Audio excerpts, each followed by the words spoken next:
Class 2A Northwest Softball Finals, Hatley at Baldwyn. Hatley is leading 3-0 here in Game 2, one out away from clinching a trip to Ridgeland in the state's Class 2A Championship Series.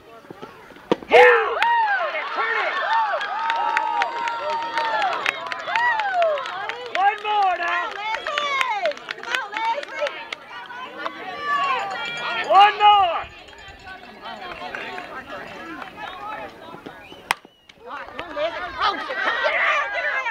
Yeah!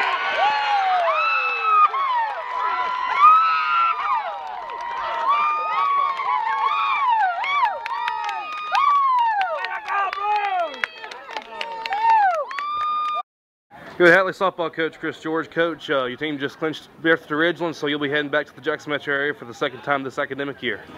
How's it feel for your team? It's great. Anytime you get a chance to go play for a state championship, it's an honor. Right. So let's talk about the small ball tactics for your team. You just kept bunting, and it finally paid off there in the 5th inning. Right. We kind of had to. We weren't hitting very well today. We couldn't execute with runners in scoring position. So, something we've been able to do all year was revert back to small ball and get things done.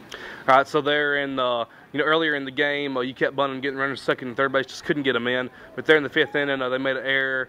Then it's nice. Was that a safety squeeze or was that a pure squeeze all the way? Safety Okay. squeeze.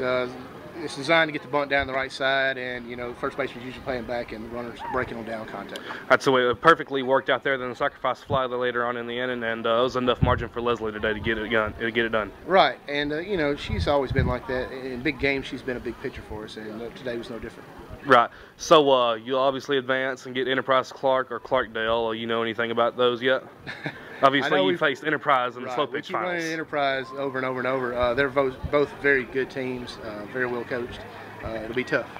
Right, and just talk about Baldwyn a minute. Now, they obviously had a great run, especially in the playoffs, coming as the 3 seed. Man, did they ever improve throughout the season. There toward the end of the season, they were playing as good as I've ever seen them play. My hat's off to them and their coaching staff. They did a great job. Right. All right, Coach, I appreciate your time. Hopefully we'll catch up with you in Ridgeland next week.